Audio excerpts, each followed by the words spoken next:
નમસ્કાર દર્શક મિત્રો, ફોકલ પોઈન્ટ બાય અજય ઉમટમાં ફરી એકવાર આપ સૌનું સ્વાગત છે.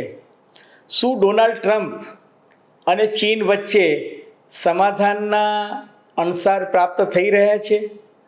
અને જો એ થાય તો સોમવારે બજારમાં અફડાતફડી જોવા મળશે, સોનામાં ભારે ઉથલપાથલ જોવા મળશે, કારણ કે ડોનાલ્ડ ટ્રમ્પ અને ચીન વચ્ચે સમાધાન થવાની શક્યતાઓ જે છે એ શનિવારે એકદમ બળવત્તર બનતી જોવા મળતી હતી. કારણ કે ચીને પોતાના નેગોશિએટર એટલે કે વિષ્ટિકારને બદલી કાઢ્યા અને એનો એક સંકેત આપતા ડોનાલ્ડ ટ્રમ્પે કહ્યું છે કે વી હેડ નાઇસ કન્વર્સેશન. હવે નાઇસ કન્વર્સેશનનો મિનિંગ એ જ છે કે કંઈક પોઝિટિવ રંધાઈ રહ્યું છે. એટલું જ નહીં, ડોનાલ્ડ ટ્રમ્પ અને ઇટાલીના વડાપ્રધાન મેલોની સાથે પણ કંઈક રસપ્રદ વાતો થઈ છે અને ત્યાંથી પણ સંકેત મળી રહ્યા છે કે યુરોપ અને અમેરિકા વચ્ચે પણ સમાધાન થઈ જશે. તો ત્રીજી તરફ જાપાન અને અમેરિકા વચ્ચે પણ સમાધાનની વાતો લગભગ ફાઇનલ સ્ટેજ પર પહોંચી ગઈ છે અને ભારત જે છે એ ભારત અને અમેરિકી એક્સપર્ટ્સ વચ્ચેની મુલાકાત 23મીથી 3 દિવસ માટે થવાની છે. એનો અર્થ એ કે ડોનાલ્ડ ટ્રમ્પ થોડા કૂણા પડ્યા છે, ડોનાલ્ડ ટ્રમ્પ સમાધાનના મૂડમાં આવ્યા છે અને જાપાનનું શેર બજાર જે છે એ આજે પોઝિટિવ જોવા મળ્યું હતું. ચીનનું માત્ર 0.12% નેગેટિવ હતું. એનો અર્થ એ કે કંઈક થવા જઈ રહ્યું છે.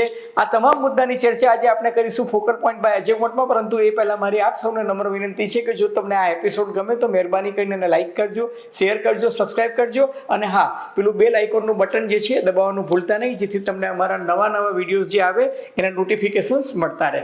તો ધન્યવાદ.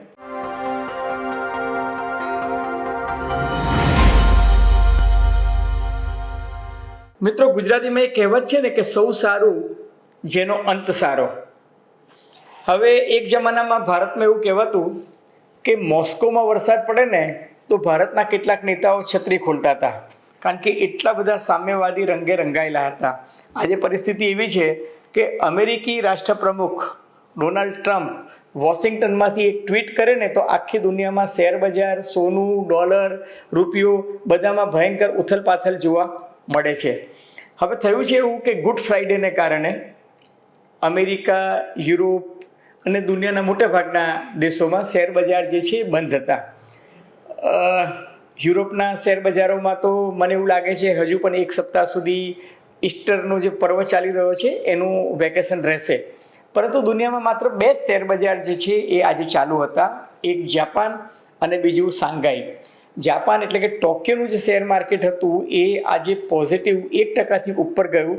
એનું કારણ એ છે કે ડોનાલ્ડ ટ્રમ્પે પોતાનું જે સોશિયલ મીડિયા પ્લેટફોર્મ છે એમાં એવો સંકેત આપ્યો કે નાઇસ પ્રોગ્રેસ. હવે ડોનાલ્ડ ટ્રમ્પે માત્ર 2 શબ્દોમાં કહ્યું કે નાઇસ પ્રોગ્રેસ. એનો અર્થ એ થયો કે જાપાન અને અમેરિકા વચ્ચે જે ટ્રેડ અંગેની જે ડીલ ચાલી રહી છે એમાં કંઈક હકારાત્મક સંકેત જોવા મળ્યો છે અને ખુદ ડોનાલ્ડ ટ્રમ્પે પોતે ટ્વીટ કરીને આ સંકેત આપ્યો ને એને કારણે જાપાનના બજાર જે છે એ ઉછાઈ ગયા છે. હવે ચીનનું બજાર છે એ પણ આજે એટલું બધું માઇનસ ના ગયું, માઇનસ માત્ર 0.12% ગયું, જે બહુ જેને કહી શકાય ને કે ફ્લેટ હતું એવું જ કહી શકાય. અને એનું કારણ એ છે કે ચીને અમેરિકા સાથે મંત્રણા માટે પોતાનો જે વિષ્ટિકાર હતો એટલે કે નેગોશિએટર એને બદલીને નવા વિષ્ટિકારને મૂક્યા છે. અને હવે એવું કહેવાય છે કે ચીન અને અમેરિકા બંનેને લાગ્યું છે કે આ બંને મહાસત્તાઓ વચ્ચે ઘર્ષણ કે સંઘર્ષ લાંબો ચાલે એ બંનેના હિતમાં નથી. ખાસ કરીને ચીને જે રીતે ડમ્પિંગ કરવાની શરૂઆત કરી છે, ચીને જે રીતના અમેરિકાની અને યુરોપની લક્ઝુરિયસ બ્રાન્ડ જે છે એ લક્ઝુરિયસ બ્રાન્ડને જે બજારમાં જે ભાવે વેચાતી હોય એના કરતાં માત્ર 10%ના ભાવે ડમ્પ કરવાની જે રીતના જાહેરાત કરી છે, એનાથી અમેરિકાની ભલભલી બ્રાન્ડ જે છે એ ડોનાલ્ડ ટ્રમ્પ અને એમની પોલિટિકલ પાર્ટી પર પ્રેશર લાવી રહી છે કે એનાથી માર્કેટ જે છે એ ભયંકર તૂટી જશે.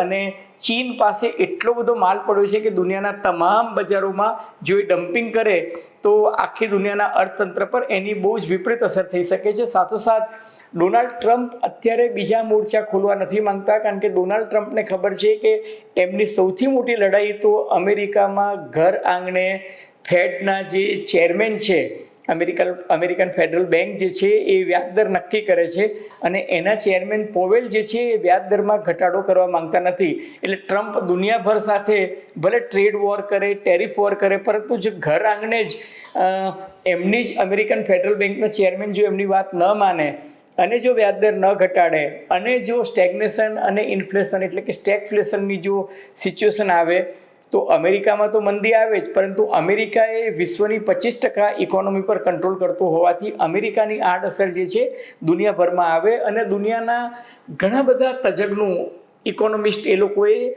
ચેતવણી આપી છે. ડોનાલ્ડ ટ્રમ્પને પણ અમેરિકાના બધા લોકોએ ચિંતા વ્યક્ત કરી છે. એમની પાર્ટીમાં કોંગ્રેસમેન, સેનેટર્સ બધાએ કહ્યું છે કે ભાઈ આ પરિસ્થિતિમાં હવે એક સ્થિતિસ્થાપકતાની હદ વટાવીને તમે જો લાંબુ ખેંચશો તો તાણવા જશો તો તૂટી જશે એવો માહોલ થઈ રહ્યો છે. ત્યારે ડોનાલ્ડ ટ્રમ્પ હવે કોના પડ્યા હોય એવું લાગે છે અને એનો સૌથી મોટો સંકેત એ છે કે ડોનાલ્ડ ટ્રમ્પે મેલોની, ઇટાલિયન પ્રાઇમ મિનિસ્ટર મેલોની સાથે, જોર્જિયા મેલોની સાથે મુલાકાત કરી.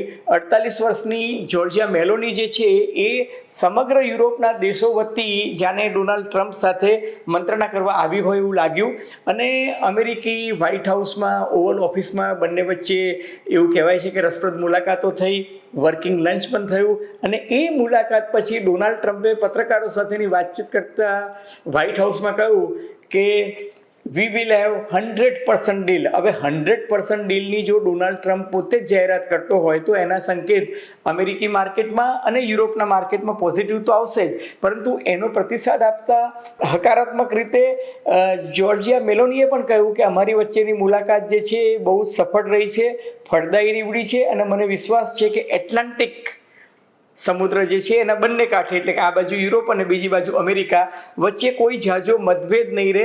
અને એમણે એવી પણ જાહેરાત કરી કે ઇટાલીના પાટનગર રોમ ખાતે ડોનાલ્ડ ટ્રમ્પ આવવાના છે, યુરોપના બધા દેશો સાથે, દેશોના વડા સાથે એ મુલાકાત કરવાના છે અને મને વિશ્વાસ છે કે ટેરિફના મુદ્દે કંઈક સરસ માર્ગ જે છે એ મોકળો થશે.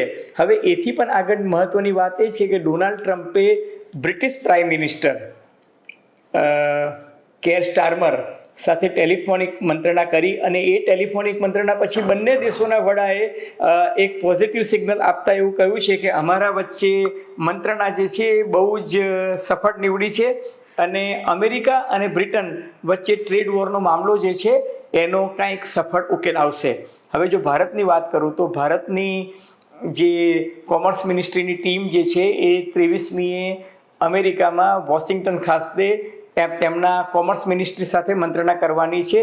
3 દિવસ 23થી 26 સુધીનો ટાઈમ સ્લોટ એ લોકોને આપવામાં આવ્યો છે અને 19 મુદ્દાઓ જેના ટર્મ્સ ઓફ રેફરન્સ જે છે એ હવે નક્કી થશે એવું મુદ્દાઓ જે છે શોર્ટલિસ્ટ થઈ ગયા છે.